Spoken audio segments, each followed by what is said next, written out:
Good afternoon and welcome to the Midday News. Here's what we have in the bulletin. Jamaicans urged to brace for food price increases. St. Thomas residents still counting losses after heavy rains. And later in sports, Elaine Thompson hero to be coached by Ronaldo Walcott.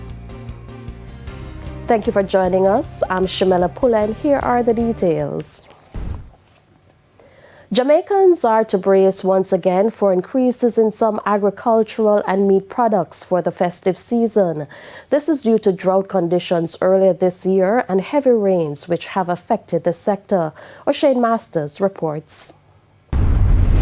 Expect a 20% increase in vegetable prices for the Christmas period. That's according to the Jamaica Agricultural Society, JAS. It's the body that represents the thousands of farmers across the island. President of the association, Enworth Fulton, says while he understands that Jamaicans will have to dig deeper in their pockets as some of the crops are already priced higher due to scarcity, there's nothing that farmers can do presently to alleviate the problem. It's an act of God, and even in areas where you could get some vegetables up in the St. Andrew Hills and so on. You have road problem there, and by the time you clear the roads and all of that, mature crops, including coffee, would have rotted in the field. So it's something that we hardly can do anything about because nobody expects this sort of weather pattern, and when it comes, you can't do anything about it.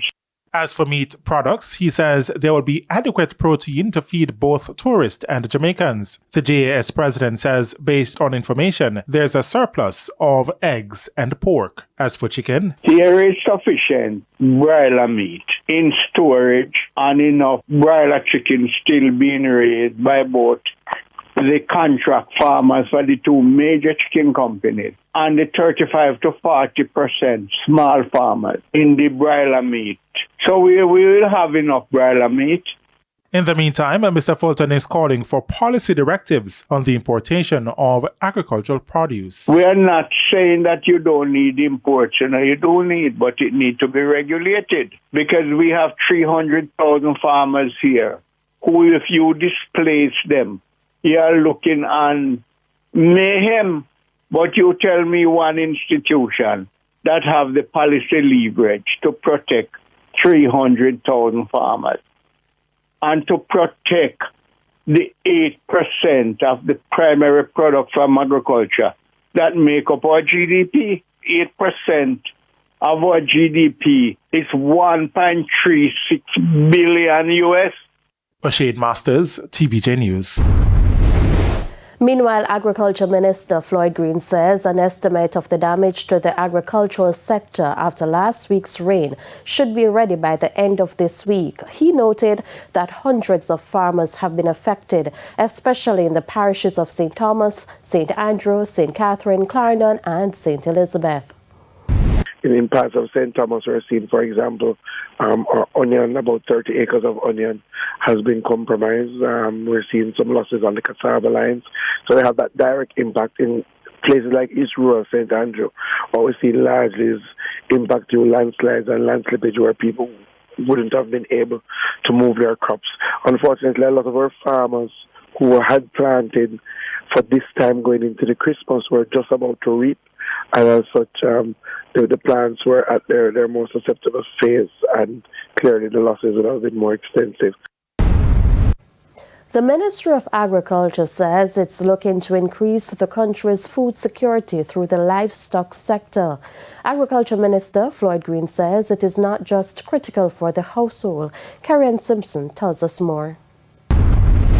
With food security under threat due to a number of factors, the Ministry of Agriculture is broadening its options. It is why Agriculture Minister Floyd Green says the ministry continues to work with the relevant agricultural research stations to preserve the various cattle breeds. Last year, we saw 22 calves come through that genetic improvement program.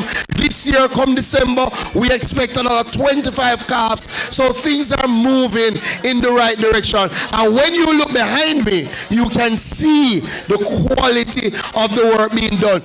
And as the country looks to improve the dairy industry, Mr. Green added that the ministry has appointed a team to work with researchers to see to the genetic improvement of a particular breed of cattle. The Jamaica Hope is critical to our dairy sector, and we are on a drive to rebuild our dairy industry. So we expect that team to start work this year, going into the next financial year, and by the time we come back to midnight next year, we should be able to give a report on what is happening with our Jamaica Hope. We will lose none of our lines. What we will do is build them and ensure that they are strengthened. In the meantime, Minister Green says the ministry is taking a 360 approach to the cattle sector in order to drive growth. We're going to be expanding the National School Garden Program, and we're going to be coming to some of the high schools, some of the primary schools, working with the Dairy Development Board, working with RADA and Mr. Simpson, and ensure that we're not only doing crops, but we're introducing dairy, we're introducing beef, we're introducing cattle into those programs, so that from very early our children are looking to become the next generation of cattle owners. Carrie Ann Simpson, TVJ News. Residents in Danvers, St. Thomas are still counting their losses from Thursday night's heavy rains. One resident also told TVJ News that he's moving out of the area because his life is at risk. Picking up the pieces for some residents in Danvers, St. Thomas will not be easy. It's been days now since they were representatives for the flooding. A 5-man come inside of my house. The carpet, right on water, all boat in my house. You see it? 5-man come from me, water catch me on my stomach. Nearly dead last night. About after 8 today, I roll on the shop box. And we see the gully start rise. Same time we call the neighbor over there. And I tell him to watch the gully and thing. And by the time we come up on the road, we just see the river busting on the road. At the same time, I now come across and them stuck over there. Now them not have to show them, and then same time come back across. And I try to go back over there. But by the time we go back over there, gonna get rough. They're of the view it could have been avoided. We in a serious problem down here. Serious problem, I tell you now. So the grind, you need the grind to fix? Yeah, so we need the grind, not just the grind we need to fix. Like from up at the bridge, we need it to mine out so that the water can stay in the middle of the river. Meanwhile, Prime Minister Andrew Holness toured affected areas in St. Thomas and promised help for all those who have been impacted by the recent weather system. The Office of Disaster Preparedness and Emergency Management, ODPEM, says it continues to build out its flood alert systems for flood-prone areas in Jamaica. Acting Director General Richard Thompson was speaking on the morning agenda on Power 106 Monday. Mr. Thompson says the flood alert system gives messages and digital video feed. He says there's a system in Clarendon that is working quite well for that area. The one out in Clarendon is at the Alley Bridge. Alley Bridge is similar in construction to the flat bridge, where when the water comes down, it flows over the bridge. So you put in your real-time SMS messaging system, you put in your camera system, and that goes to the various persons within the local area. So it goes to the municipal corporation, it goes to the fire brigade, it goes to police, and other persons that the local authority would see necessary within their local authority as part of the first response system. As it relates to ODPEM working with telecommunication providers to send critical messages to community members via SMS, Mr. Thompson says that plan is still in train and is well advanced. We actually did testing of that during COVID, and we did testing of it some time ago at the early stage in March, but the data sharing process is a legal hurdle that we are working through to ensure that we can finalize that process and send and whenever time there's an emergency, to send what we call mass notification to the general public. It's time for a break. Stay with us. More stories when we return. Welcome back to the Midday News. Concerns are being raised about aspects of the new Road Traffic Act, which took effect this February of this year. The National Road Safety Council has been working to ensure operators are in compliance with the Act.